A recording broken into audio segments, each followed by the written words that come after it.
예수님께서 공생애 중에 첫 번째 유월절을 예루살렘에서 보내시고 이제 갈릴리로 내려가시면서 사마리아 지역을 지나가시게 되었습니다.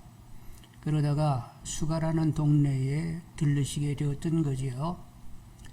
정오때가 돼가지고 예수님은 피곤하여 우물 곁에 앉아 계셨고 제자들은 먹을 것을 사러 동네에 들어갔습니다.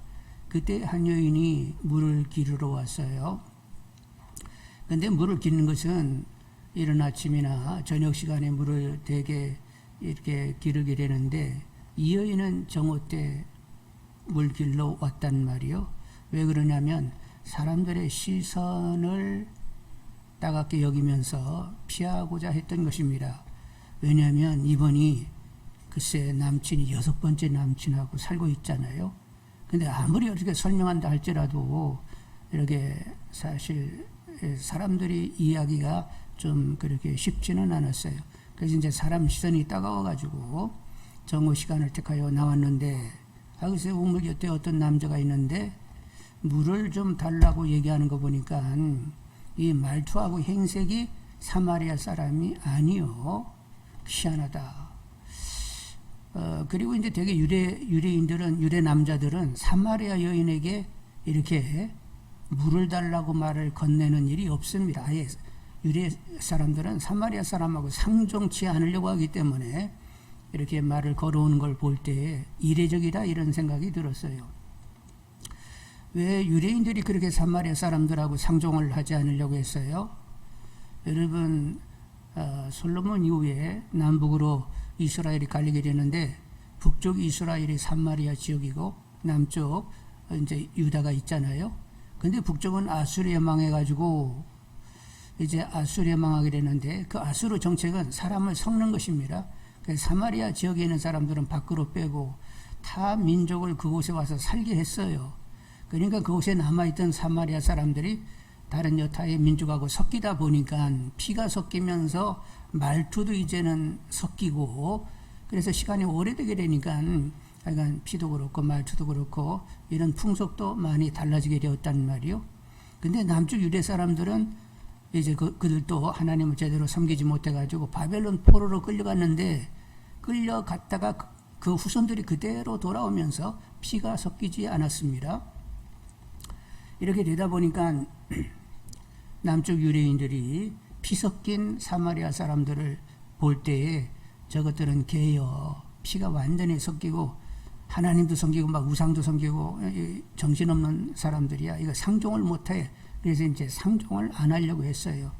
그래서 대부분 예루살렘에서 갈릴리로 내려가게 되면 사마리아 지역을 지나가는 것이 아니라 요단 동편 쪽으로 올라가 가지고 그래서 갈릴리로 가는 그 길을 택하지 아니면 가이사로 내려가 가지고 해변길을 따라 올라가든지 하지 사마리아를 이렇게 통과하는 걸 별로 즐기지 않아요. 근데 이렇게 정오 때 수가성에 예수님이 앉아 계셨고 여인이 왔는데 아예 물을 달라 하는 거예요. 희한하다. 어떻게 저 유대 남자가 사마리아 여인에게 물을 달라 하는 거 이런 생각을 하게 됐는데 한번 구절을 보시겠어요. 구절. 사마리아 여자가 이르되 당신은 유대인으로서 어찌하여 사마리아 여자인 나에게 물을 달라 하나이까 하니 이는 유대인이 사마리아인과 뭐하지 않는다? 상종하지 아니함이로라. 그런데 이제 예수님께서 그 여인에게 이렇게 어떻게 물을 달라고 하냐고 이렇게 상종치도 않는데 이렇게 얘기했더니 예수님이 대답을 하시는 거예요. 10절 다 같이 보겠습니다. 예수께서 대답하여 이르시되 내가 만일 하나님의 선물과 또 내게 물 좀 달라 하는 이가 누구인 줄 알았더라면 내가 그에게 구하였을 것이요 그가 생수를 내게 주었으리라. 아니 물을 달라고 하던 분이 생수를 줄 수 있다고 또 이렇게 얘기하네요. 뭔가 이렇게 서로 이렇게 대화가 순조롭지 않습니다. 근데 하여간 어찌됐건 간에 예수님께서는 주도적으로 어떤 의도를 가지고 이 대화를 이끌어가고 있는 것을 보게 되는데 13절 이하를 한번 보겠습니다.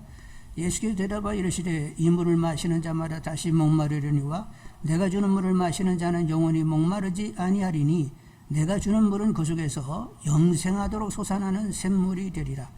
여자가 이르되 주여 그런 물을 내게 주사 목마르지도 않고 또 여기 물기를 오지도 않게 하옵소서. 이르시되 가서 내 남편을 불러오라. 여자가 대답하여 이르되 나는 남편이 없나이다. 예수께서 이르시되 내가 남편이 없다는 말이 옳도다. 너에게 남편 5이 있었고 지금 있는 자도 내 남편이 아니니 내 말이 참되도다. 여자가 이르되 주여 내가 보니 선지자로서이다.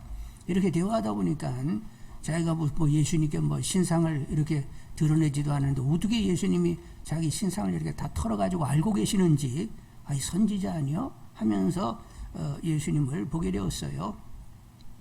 그런데 이제 대화 전체를 보게 되면 이 여인은 생애 목마름이 있었습니다. 그래서 그 목마름을 해결하기 위하여 이성의 사랑, 남자 사랑을 구하게 되었던 거죠.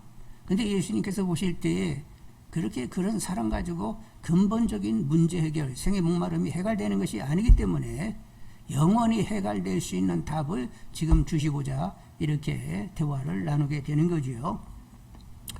여러분, 사람이 만족을 한다. 이제 사람이 만족을 해야 되는데 어디서 사람들은 만족해야 되느냐? 사랑을 나누는 데서 만족을 해야 합니다. 사랑을 나누면서 행복해야 돼요. 왜 그러냐면 인간은 하나님의 형상 따라 지어졌기 때문에, 사랑을 나누는 하나님 모양 따라 지어졌기 때문에 사랑을 나누면서 일체가 되어야 진정한 행복에 즈음하게 되는 것입니다. 그러니까 어차피 인간은 사랑을 나눠서 일체가 돼야 제대로 행복을 맛보게 되는 거예요. 근데 사랑이 여러 가지가 있어요. 다 똑같은 사랑이 아니요. 거짓 사랑도 있고 그냥 무난 정도를 하는 정도의 얕은 사랑도 있고, 그리고 내가 너에게 줬으니까 너도 나에게 줘야 돼야 하면서 이렇게 급부적인 사랑도 있는 것이고, 그런가 하면 조건 없이 그냥 희생하면서 사랑하는 이런 사랑도 있는데, 여러분, 그런데 그 사랑 가운데 상대의 영혼이 만져지는 사랑은 어떤 사랑이 되겠습니까? 영혼까지 만져지게 된다고 하면 조건 없이 순수하게 사랑을 할 때 상대의 영혼까지 만져지게 되는 거예요. 그래서 인간마당에서 최고의 사랑은 무슨 사랑이냐? 부모 사랑인 줄 압니다. 오늘 또 한 집사님도 어머니 얘기를 하는 거지. 너만 있으면 된다고. 그래서 감동 먹는 게요. 근데 하여간 부모 사랑이 이렇게 다가오게 되면, 여러분, 다른 사랑과 다르게 부모 사랑은 굉장히 자녀에게 결정적인 거예요. 어릴 때부터 부모 사랑이 제대로 다가오게 되면 성품도 좋고 사회성도 좋고 이렇게 자신감을 가지는 사람이 되는데, 부모 사랑이 부족한 사람들은 그 결핍 때문에 성중독, 마약 중독, 도박 중독, 이런 중독 현상이, 병리 현상이 나타나게 된단 말이에요. 그래서 어떤 사람보다도 부모 사랑을 제대로 받아야 된다, 이렇게 얘기가 되는데, 그렇게 순수, 그리고 내리, 그리고 조건 없이 희생적인 사랑이 있을 때에 영혼 전체에 만져짐이 있게 되는데, 근데 부모 사랑도 부족한 면이 있어요. 인간마당의 사랑이다 보니까 부족한 점이 있는데, 그 부족마저도 깨끗이 날려버리는 완벽한 사랑이 있는데, 그 사랑이 누구의 사랑이냐면 우리의 원인 대신 하나님의 사랑이 가장 순수하고 가장 이타적이고 가장 완벽한 사랑이 되는 것입니다. 그래서 하나님의 사랑이 다가오게 되면 우리 전 인격이 정말로 만족하게 되는, 우리 영혼을 관통하는 만족을 가지게 되는 그런 사람이 되는 거지요.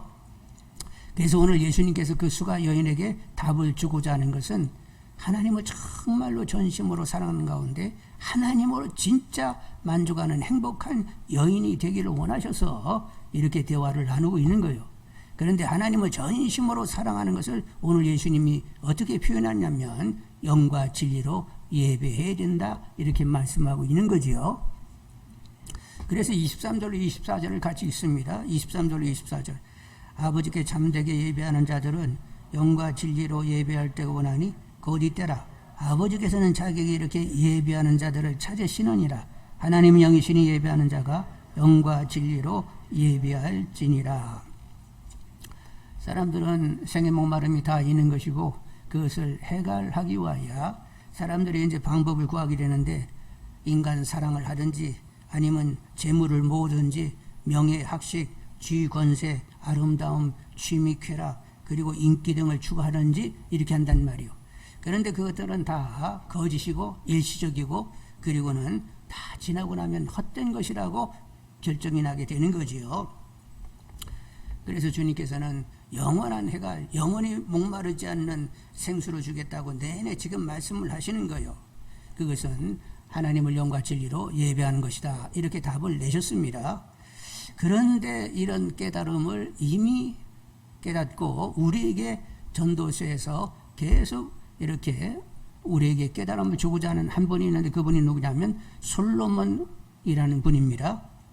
그분은 지혜자이고 임금이었고 권세자요 부귀영화를 다 누렸고 처첩이 수천 명이었어요. 그런 그가 말하기를 전도서 12장 8절 13, 14절에 전도자가 이르되 헛되도다 모든 것이 헛되도다 이래 결국을 다 들었으니 하나님을 경외하고 그의 명령들을 지킬지어다. 이것이 모든 사람의 본분이니라. 하나님 모든 행위와 모든 은밀한 일을 선악간에 심판하시리라. 다른 거 다 헛되다는 거예요. 그래서 하나님을 경외하고 그분의 말씀 따라 사는 것이 그것이 인간의 본분, 인생이 취할 수 있는 것이라고 얘기하시면서 그리고 우리가 죽어서 하나님 앞에 심판받는다라고 얘기할 때 하나님 심판받을 때 마지막까지 그래도 남을 수 있는 것은 하나님을 경외하고 그분의 명령을 따른 것으로 심판 앞에 서게 된다는 거예요. 심판받는 것까지 고려하게 되면 다른 거 다 헛되고 오직 하나님을 경외하고 그분의 말씀을 쫓아 살아야 된다고 솔로몬께서 그렇게 또 갈파하게 되었던 거지요. 근데 예수님께서 너희들이 정말로 헛되지 않고 마지막 하나님 심판 앞에 섰을 때에 너희들에게라도 참 만족으로 하나님 앞에 설 수 있으려고 하면 예배하는 자가 되어야 된다. 예수님은 이렇게 말씀하고 계시는 것입니다. 자, 그래서 오늘은 참된 예배라고 하는 것이 과연 무엇인지 어떻게 드려져야 되는 것인지 같이 상고하고자 합니다. 자, 그래서 예배를 이제 참된 예배를 드린다고 얘기할 때 여러분 가장 중요한 게 뭐예요? 하나님을 아는 것이지요. 만일 하나님을 알지 못하면 하나님과 무슨 관계도 없고 뭐 하나님께 바르게 반응할 이유도 없는 거예요. 그래서 하나님을 아는 것이 신앙생활에 있어서 가장 결정적인 것입니다. 그런데 알긴 아는데 잘못 알게 되면 또 어떻게 되는 거예요? 잘못 반응이 돼가지고 참된 예배가 아니라 엉뚱한 예배가 되는 거지요. 그래서 하나님을 아는 것이 얼마나 결정적인지 모른다는 말이요. 그래서 하나님을 알고 하나님의 가치를 알고 하나님의 가치를 인정해드리는 그런 행위를 가져야 이것이 예배가 되는데 그래서 영어 표현에는 예배를 worship이라고 얘기하죠. worth라고 하는 가치와 ship, 정신이라는 말이 붙었는데 하나님을 가치 있게 인정하는 그런 정신, 그에 따른 행위가 예배라는 거예요. 그래서 호세아 선지자는 얘기하기를 우리가 여호와를 알자, 힘써 여호와를 알자 이렇게 외치게 되었고 또 하나님도 호세아 입을 통하여 호세아 6장 9절에 나는 번제보다 하나님을 아는 것을 원하노라 하나님 이렇게 얘기하셨어요. 그러니까 너희들이 무슨 뭐 예배를 드린다 뭐 어쩌고 저쩌고 설치지 말고 먼저 나를 알아야만 제대로 반응할 수 있으니까 하나님 아는 일에 너희들 힘써라 이렇게 하나님도 말씀하셨단 말이요. 그래가지고 하나님의 그 마음을 알고 호세아도 하나님을 알자 힘써 알자고 외치게 되었던 거지요. 자, 그래서 하나님을 더욱 알고 하나님께 바르게 반응할 수 있게 달라고 더 기도하시는 분들이 다 되기를 원합니다. 자, 그런데 하나님을 아는데 어떻게 공부하면 알아요? 인간 이성으로 하나님을 알 수 있는 거예요? 아니요. 하나님은 하나님의 계시가 있기 전에는 누구도 모르는 거예요. 그래서 이렇게 하나님의 계시로 하나님을 알고 하나님께 바르게 반응하는, 결국 바르게 반응한다라고 하는 것은 진리로 사는 것입니다. 그래서 하나님을 알고 바르게 반응하고 그 진리로 이렇게 하나님 앞에 삶을 살게 하는 그런 일을 전문으로 하시는 분이 있어요. 그분의 도움이 있어야 되는데 그분이 누구세요? 성령이십니다. 계시와 진리의 영이신 성령이 역사하셔야 하나님을 알고 결국 바르게 반응하는, 진리로 반응하는 사람이라서 하나님이 인정하는, 하나님 받으시기를 원하는, 하나님이 찾으시는 예배자가 되는 것이지요. 그래서 여러분 오늘도 예수님도 또 같은 말이에요. 예배하는 자는 영과 진리로 예배할지니라. 성령의 도움과 성령이 진리로 살게 하심으로 예배가 드려져야 그것이 참된 예배가 된다고 오늘 예수님 말씀하시는 거예요. 그래서 여러분, 하나님 알고자 하는 분들이 되기를 원합니다. 하나님 알게 해주시라고, 정말로 하나님 원하는 삶을 살 수 있도록 하나님 좀 알게 해주시라고 계속 기도하셔야 되겠는데, 사도 바울은 에베소 교회를 위하여 기도할 때 어떻게 기도했다고요? 에베소 2장 17, 18절에 우리 주 예수 그리스도의 하나님 영광의 아버지께서 지혜와 계시 영을 너에게 주사 하나님을 알게 하시고 너의 마음의 눈을 밝히사 그의 부르심의 소망이 무엇인지 너희로 알게 하기를 기도한다. 이렇게 말씀했단 말이요. 여러분, 성경을 들여다보면 이런 기도들이 얼마나 결정적인가를 우리가 안단 말이요. 사도 바울이 교회를 위하여 지혜와 계시 영을 주사 하나님을 알게 하시고 마음 눈을 밝혀서 하나님의 부름의 소망이 무엇인지 알게 해주세요. 사도 바울이 이렇게 기도했으면 이건 우리 신앙의 가장 결정적인 기도가 되는 것입니다. 하나님을 알고 정체감 있게 하나님께 반응할 수 있는 그런 자녀가 되게 해달라고 이렇게 사도 바울이 기도했다. 그러면 우리들의 기도와에 되어 있는 것이고 자녀 손들과의 기도할 때 알게 하시고 부름의 소망에 합당하게 살게 해달라고 기도할 줄 아는 할머니, 할아버지, 아버지, 어머니가 되어야 된다는 말이요. 기도할 줄 아는 분들이 다 되기를 원합니다. 그래서 우리가 늘 성경을 펴놓고 지혜와 계시 영께서 하나님을 알게 하시고 그리고 말씀 가운데 어떻게 반응하는 것이 진정한 반응인지 예배가 되는 것인지 알게 해주시라고 기도하시면서 성경을 늘 펴는 분들이 되기를 원합니다. 자, 그러면 이제 하나님을 알고 하나님이 어떤 분인지를 알자고 했는데, 여러분, 하나님은 어떤 분? 하나님은 삼위 하나님이세요. 삼위이신데 일체가 되시는 분입니다. 그리고 시작과 끝이 없는 영존하시는 분이시지요. 그리고 천지를 창조하시고 만물을 주관하시고 주관하시는 분입니다. 여러분, 만물을 지으시고 주관하시는 분인데 하나님께서는 천사들의 수종을 늘 받고 계십니다. 그리고 사단과 그 수하의 악한 영들도 막 그냥 지들 마음대로 막 날고 뛰라고 이렇게 하시지 않았어요. 하나님께서 그들의 수준 범위를 딱 정해놓고 그 이상을 넘어가지 못하게 하나님이 사실은 이미 또 그들을 주장하시는 거예요. 하나님 모든 만물을 다 주관하고 계십니다. 그리고 사람은 하나님의 형상 따라 지어져서 하나님과 사랑을 나누도록 했습니다. 그리고 하나님은 위임 가운데 하나님을 대리하여 하나님 지으신 만물을 인간이 잘 관리하도록 그렇게 위임하셨지요. 그리고 하나님은 공의이면서 사랑이십니다. 공의로우신 분이기 때문에 인간의 죄를 심판하시고 형벌하십니다.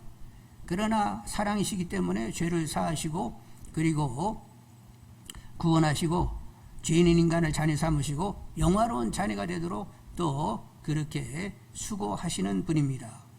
그리고 하나님은 지상에 하나님 나라를 세우고자 하시는 분입니다. 하나님 나라는 결국 이 지상의 하나님 나라는 주님이 재림하실 때 완성이 되는 거지요. 지구를 체질하시고 불로 체질하시고 그리고 새하늘과 새 땅이 도래하게 하셔서 천국의 한 부분으로 편입이 되도록 그렇게 역사하십니다. 지구 없어지지 않아요. 자, 그렇게 이렇게 하나님을 우리가 안다라고 하면, 자, 하나님이 이런 분인데 그러면 하나님께 어떻게 반응해야 하는 것이지요? 하나님을 어떻게 해야만 같이 하나님 되심을 인정할 수 있느냐 하는 것입니다. 어떻게 해야 참된 예배가 되느냐 하는 것인데, 그래서 어떻게 반응해야 되느냐?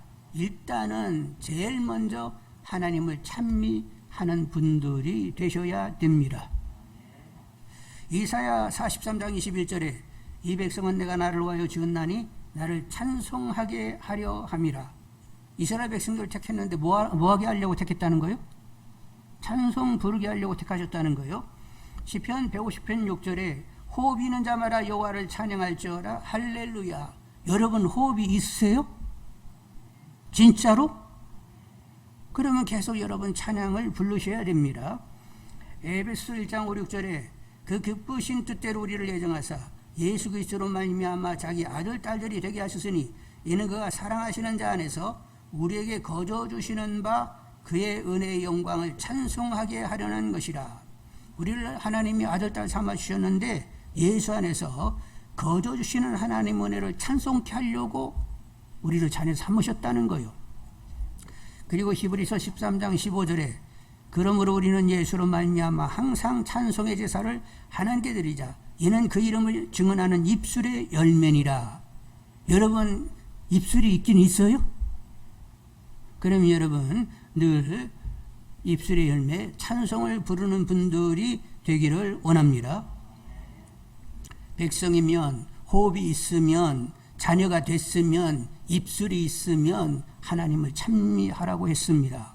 그러니까 찬미의 제사, 찬미의 예배를 드릴 줄 아는 분들이 되기를 원합니다. 지혜와 계시 영이신 성령께서 역사하셔서 하나님의 실제가 믿어지고 하나님의 위대한 창조와 주관 그리고 아들을 통한 대속의 사랑과 그리고 돌봄과 보호와 변화주심과 영생케 하심을 노래하는 분들이 다 되기를 원합니다. 에베소 5장 18절 19절에 술 취하지 말라 이는 방탕한 것이니 오직 성령으로 충만함을 받으라. 시와 찬송과 신령한 노래들로 서로 화답하며 너의 마음으로 주께 노래하며 찬송하며. 여러분 지혜와 계시 영이 역사하시게 되면 신령한 노래를 부르게 되어 있어요. 성령이 지혜와 계시 영이 함께 하시게 되면 하나님의 이름에 합당한 영광을 돌려야 되겠다 이 마음이 주어지게 되는 것입니다. 하나님의 하나님 되심 그 합당한 이름에 영광을 돌려야 되겠다 이런 마음이 오게 되는 그것이 찬양이 되는 거예요. 그래서 하나님을 알면 알수록 그 이름에 그분의 이름에 합당한 영광을 돌리는 것 그것은 찬미하는 것이라 이렇게 마음이 결정나가지고 늘 노래하게 되는 거지요. 그리고 하나님은 어디에 거하시는 분이라고 했어요? 찬송 중에 거하는 분이라고 했습니다. 그래서 성령이 역사하셔서 하나님 이름에 합당한 찬송을 계속 부르고 있으면 하나님의 임재가 있게 되고 하나님의 임재 가운데 하루가 가게 되는 거예요.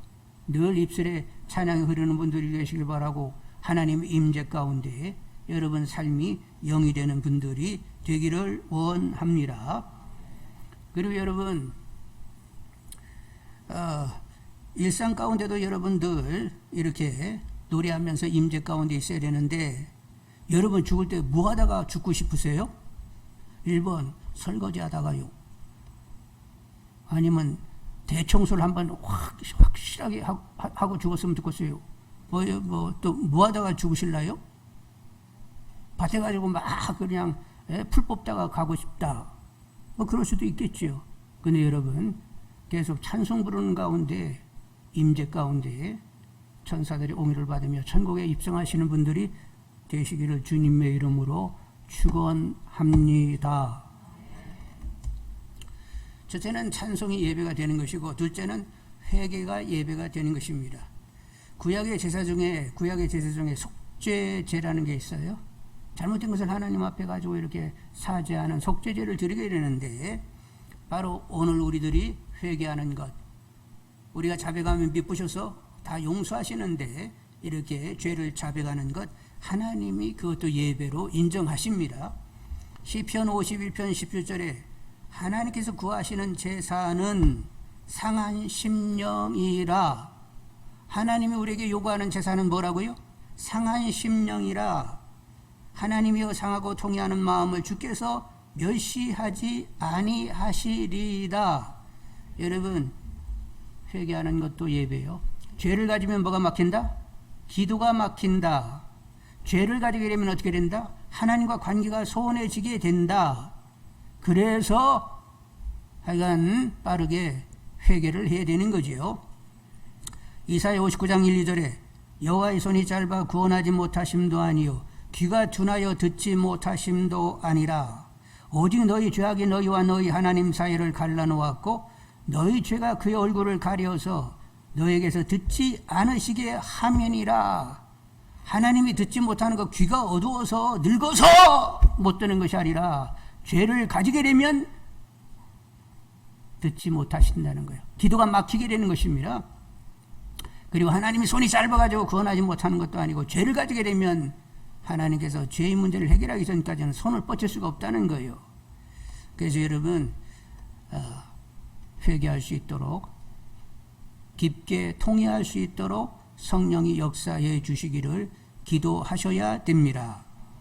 왜 우리가 성령의 도움을 구해야 되냐면 사람은 무의식적으로 심리적인 역동이 있는데 사람들은 무의식 깨닫지도 못하는 가운데 방어적이면서 스스로 합리화를 하는 성향이 있어요. 그리고 죄를 내 것으로 이렇게 삼는 것이 아니라 투사해버리는 경우들이 있습니다. 그래서 일단은 내가 죄가 있다는 사실을 인정하지 않으려고 하는 이런 흐름이 있고, 그리고 합리화시키는 거예요. 그럴듯한 이유를 들어가지고 그 죄를 이렇게 두르는 것입니다. 그리고 투사를 시켜요. 내가 미워하면서 말은 저 사람이 나를 미워해가지고 내가 미워한 것처럼 이렇게 죄를 저쪽으로 투사해버리는 이런 심리적인 역동이 있어가지고 성령이 확 짚어지기 전까지는 그냥 사는 거예요. 1년이 가도 죄 한 번 회개한 적 없이 그냥 막 살아가는 거예요. 그런데 성령이 이렇게 찔러 쪼개기까지 하며 팍 찔러오게 되면 잘못됐네요. 이렇게 심중하게 인정을 하면서 자백하고 다시는 이런 일이 없도록 성령이 역사해 주시라고 간절한 마음으로 통해 자백하게 되는 거지요. 그래서 여러분, 하여간 회개할 수 있는 저가 되게 하시고, 하여간 계속 잘못을 고치면서 더 온전으로 나갈 수 있게 해 주셔서 기도 막히지 않고 하나님을 늘 의식하는, 하나님을 가까이 느끼며 살아갈 수 있는 저가 되게 달라고 기도하시는 분들이 되기를 원합니다. 그래서 회개하는 것도 예배고, 그리고 이제 하나님과 교제하는 것도 예배가 되는 것입니다. 여러분, 구약에 보면 제사가 어떤 제사가 있어요? 속죄제가 있고 번제가 있고 그 다음에 화목제가 있는데, 화목제는 어떻게 해서 드려지는 제사냐? 속죄하고 나 잘못됐어요, 번제 나 드림이 되겠어요, 그리고는 이렇게 죄를 용서받고 드림이 돼서 이제 하나님과 화목하게 됐다고, 그래서 이제 화목제물을 드리게 되는 것입니다.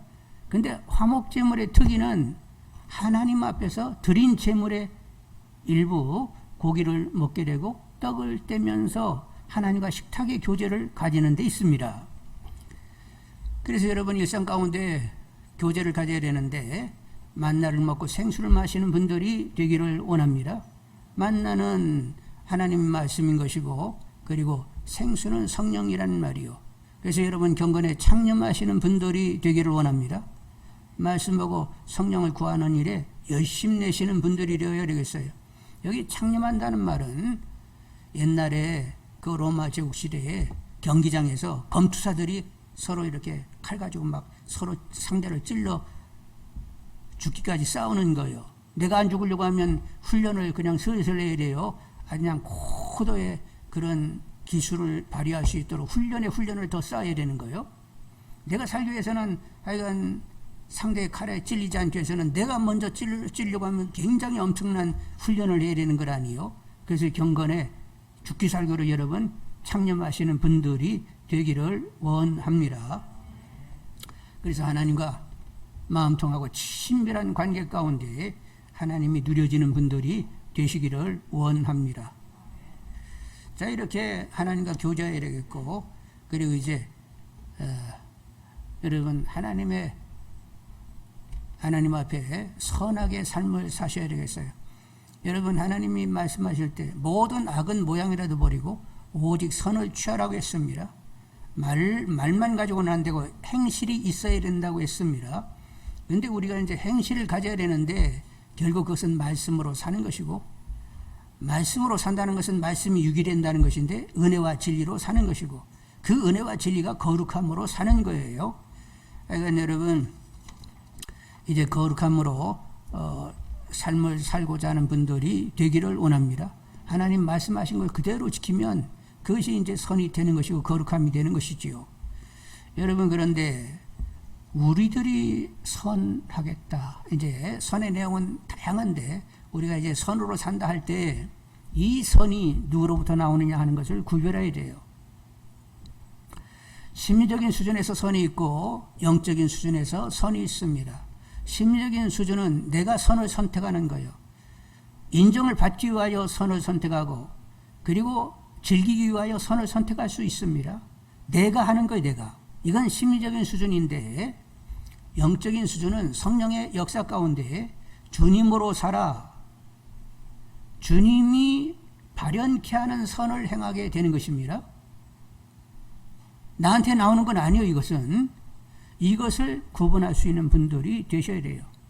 그래서 나의 인정 욕구에 따라 가지고 내가 선을 선택하게 되면 결국 자기 영광, 자기 자랑이 되는 것이고, 성령의 주장함 가운데 주님이 역사함 가운데 선이 발휘되게 되면 범사에 예수 안에서 하나님께 영광이 돌려지게 되는 것이지요. 요 차이를 정확히 하는 분들이 되기를 원합니다. 그래서 사람 보면 내 열심 가지고 막 교회 막 봉사하고 막 열심 내고 이러는 분이 있는데 나로부터 나오는 것이 아니고 주님, 내 안에 계신 주님으로부터 그런 모든 것이 나오야 된단 말이요. 그러려고 하면 나 죽고 주님으로 살아야 된단 말이요. 나 죽고 주님으로 살려고 하면 누가 역사하셔야 된다고? 성령이 충만으로 역사해야만 나 죽고 주님으로 살게 되는 거지요. 그래서 영적으로 도모되는 선은 뭐냐? 주님께서 말하게 하심 따라 말하는 것인데, 주님이 말하게 하심 따라 은혜와 덕과 위로의 말을 하는 것이지요. 그리고 마음을 쓰는데 내 마음 쓰는 것이 아니라 주님께서 마음 쓰게 하셔서 긍휼의 마음을 가지는 것입니다. 그리고 이제 섬기는데 주님께서 섬기게 하셔서 온유와 겸손으로 섬기는 것이지요. 그리고 또 근실해야 되는데 내 근실이 아니라 주님께서 근실케 하심으로 열심히 근실하여 돈을 벌어서 또 그거 청지기로서 나누어야 되는 것입니다. 또 주님께서 기독케 하심으로 내가 원하는 기도를 하는 것이 아니라 주님이 듣고 싶은 빌바를 하는 기도를 하는 것입니다. 그래서 이웃을 위하여 열국을 위하여 기도하게 되는 거지요. 그리고 교회를 섬겨야 되는데 내 열심 가지고 섬기는 건 아니고 은사를 따라, 주님이 주시는 은사를 따라, 그리고 주님이 공급하시는 힘으로 하여 교회를 세워야 되는 것입니다. 그리고 전도하는 일, 선교하는 일도 내 안에 역사하시는 주님의 그 역사를 따라 전도도 하고 선교도 하는 것이지요. 이렇게 선이 나와야 되는데 결국 내 선이요, 주님의 선이요, 주님의 선이 드러나는 가운데에 결국 주님의 증거인들이 다 되셔야 됩니다. 예수의 향기로의 삶을 살아야 되는 거예요. 그래서 로마서 12장 1절에 보면 사도 바울이 말씀하시기를 이렇게 말씀을 하세요. 여러분 잘 한번 들어보세요. 그러므로 형제들아, 내가 하나님의 모든 자비하시는 너희를 권하노니 너희 몸을 하나님이 기뻐하시는 거룩한, 그 다음에 뭐더라? 죽은 제물, 산제물로 드리라. 이는 너희가 드릴 영적 예배니라. 영적 예배라고 하면 이미 성령이 역사하는 것입니다. 근데 여기 산제물이 되려고 하면 나 죽고 생명이신 주님으로 삶을 살아내야 산제물이 되는 거지요. 이렇게 주님으로 살아내야 이것이 영적인 예배다, 이렇게 사도 바울은 정의하고 있는 것입니다. 이 사도 바울의 통찰은 너무 정확한 거예요. 말씀 전체를 확 깨고 있는 사람이 말씀하시는 거예요. 그러니까 여러분 예배하면 이러고 백날 떠들어봐야 소용이 없고 주님으로 사는 것, 그것이 산제물이 되는 것이고 그것이 하나님 받기를 영적 예배라, 이렇게 정의가 내려지시는 분들이 다 되기를 원합니다. 베드로 사도는 어떻게 말씀하셨느냐? 베드로전서 4장 10절로 11절에 각각 은사를 받은 대로, 뭘 받은 대로? 은사를 받은 대로 하나님이 여러 가지 은혜를 맡은 선한 청지기같이 서로 봉사하라. 봉사할 때 내 재능과 내 열심 가지고 하라는 거요. 은사, 주시는 은사를 가지고 하라는 거요. 그리고 만일 누가 말하려면 하나님 말씀을 하는 것 같이 하고, 누가 봉사하려면 하나님의 공급하시는 힘으로 하는 것 같이 하라. 이는 범사의 예수 그리스도로 말미암아 하나님이 영광을 바르시게 하려 함이니 그에게 영광과 권능이 세세 무궁하도록 있느니라. 아멘. 여러분 산제물 되기를 원합니다. 결국 주님으로 삶을 살아내시는 분들이 되기를 원합니다. 주님이 말하게 하심 따라 말하고 주님이 행하게 하심 따라 행하고 주님이 공급하시는 힘으로 봉사하는 분들이 되기를 원합니다. 이것이 하나님 받기를 원하는 영적 예배라고 하는 것이지요. 그러니까 예배 주일에 가가지고 그냥 말씀 찬송 부르고 막 목사님 말씀 듣고 오늘은 긴가 짧은가 한 번씩 확인하면서 말씀 듣고 그리고 일어나면 예배다. 일상 주님으로 사는 것이 산제물을 드리는 영적인 예배, 하나님이 받고자 하는 찾으시는 예배자가 되는 거지요. 그래서 여러분 예배가 무엇인지를 정확히 아시는 분들이 다 되기를 원합니다. 이렇게 예배를 드리게 되면 진정한 참만족을 가지게 된다는 거예요. 내 안에 계신 주님으로 삶을 살아내려고 할 것 같으면 진정한 만족을 가진다고 했습니다. 자, 그러면 이렇게 만족을 가진 분 한 번 정도는 이야기가 되어야 되지 않겠어요? 누구냐? 사도 바울이세요. 그분이 얘기하기를, 일단 사도 바울은 출세가 보장됐지요? 당시에 가장 최고로 존중받는 바리새인 가운데 힐렐 학파의 머리가 되시는 가말리엘의 문화생이었습니다. 그리고 다메섹에 갈 때 대제사장의 공문을 받아가지고 잡으러 갈 정도로 대제사장과도 친분이 있어요. 그러면 그 당시 가장 영향력 있는 두 분 밑에 알아주는 이 사도 바울은 출세 100번, 1000번, 만번 할 수 있는 사람이었어요. 근데 다메섹 가까이 가가지고 부활하신 주님을 만나는 그때로부터 완전히 삶이 바뀌었는데, 그는 이제 주와 주의 복음을 가지고 목숨도 아까워지 않은 사람이 되었고, 환난, 시련, 핍박, 언제 죽을지도 모르는 환경을 살면서도 막 그냥 지칠 줄 모르고 달려갈 길을 달리면서 막 행복해 하면서 항상 기뻐해야 된다고, 범사에 감사해야 된다고, 막 노래해야 된다고 이러고 살았단 말이요. 도대체 뭐요? 근데 사도 바울에 있어서 최고의 가치는 내 안에 계신 주님이 내 안에 실제가 되고 있다는 이 사실, 내 안에서 주님을 발견하는 이 지식이 고상함을 인하여 나머지는 다 뭐같이 여겼다고? 배설물로 다 여겼다는 거예요. 배설물. 뭘 가치하게 여기고 뭐가 가장 가치 있다고? 내 안에 실제 살아계신 주님의 그 주장 역사 가운데 순간이 있다는, 내 안에서 주님을 발견하는 이 지식이 가장 고상하다, 가장 가치 있다고 여기면서 나와 함께 하시는 그 주님으로 행복하여 지칠 줄 모르고 달려갈 길을 달리게 된 것이지요. 다시 얘기하는데, 믿음의 사람들의 가장 가치가 뭐라고요? 내 안에 생명으로 오신 그분으로, 그분의 주장함 가운데 순간을 사는 것이 최고의 가치가 되어야 진짜 예수쟁이가 되는 거예요. 내 안에 오신 생명이신 주님으로 안 살면 그 순간 죽음으로 가버리는 거예요. 그런데 내 안에 오신 생명으로 살면 생명으로 여전히 사는 거예요. 생명과 죽음 둘 중에 나누어지게 되는데, 뭐가 가치요? 예수 믿는 자의 절대 가치는 내 안에 오신 주님 생명으로 산다는 데 있습니다. 옆 사람에게 한번 물어보겠어요. 당신의 가치는 주님으로 사는 거였지? 한번 물어봐.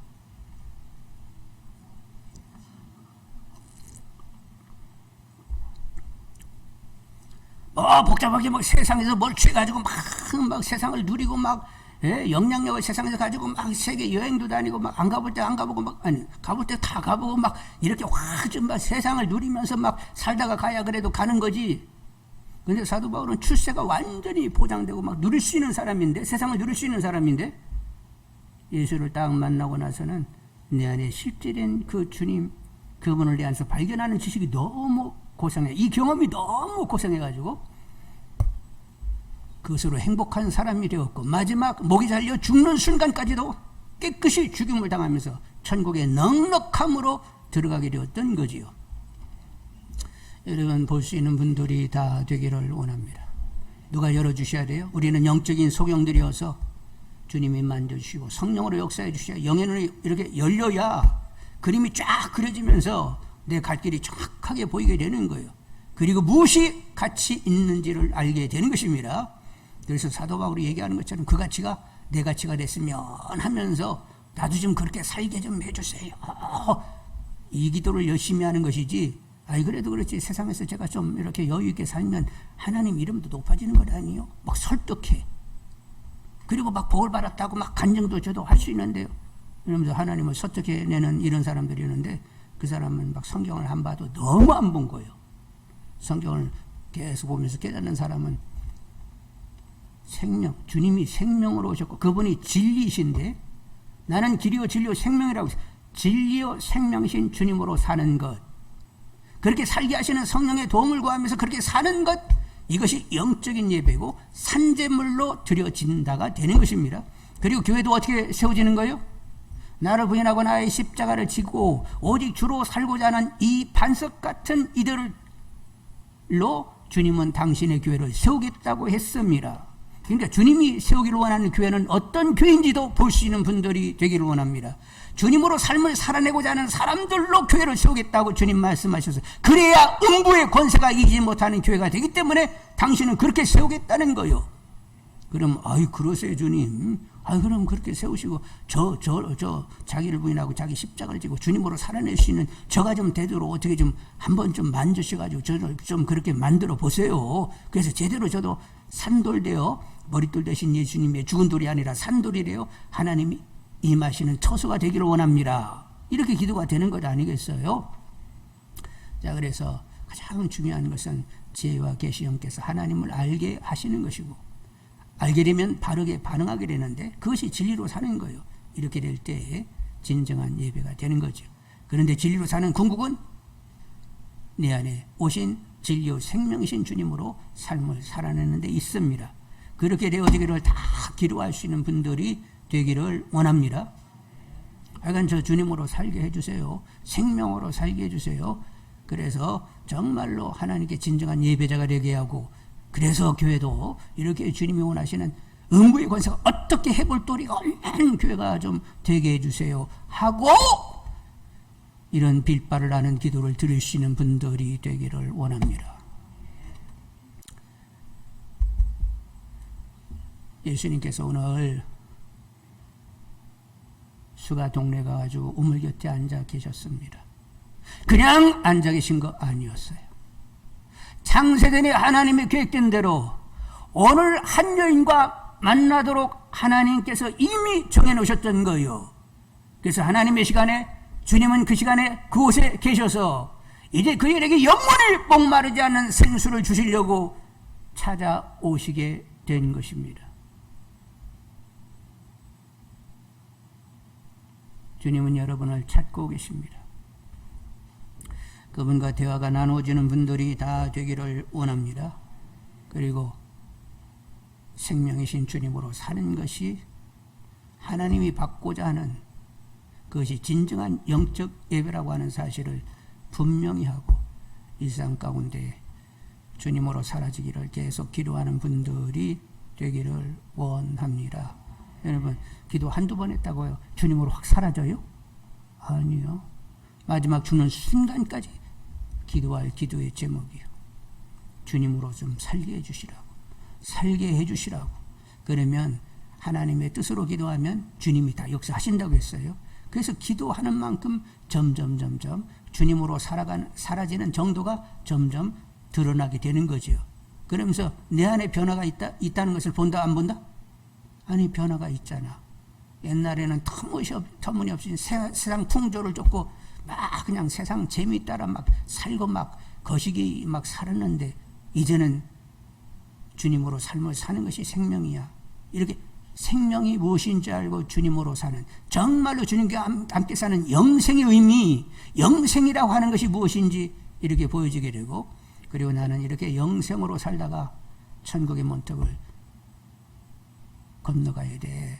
이런 그림을 정확히 가지면서 계속 걸음을 주님과 함께 떼게 되는 거지요. 그러니까 오늘 이렇게 생의 목마름으로 6번째 남자를 사귀고 있는 이 여인에게 마지막 7번째 남자로 주님이 오셔가지고 그에게 참된 만족을 이렇게 주고자 하신단 말이요. 여러분, 주님 저에게도 오셔서 주님으로 삶을 살아 정말로 참된 하나님이 찾으시는 예배자가 되게 달라고 기도할 수 있는 분들이 다 되기를 원합니다.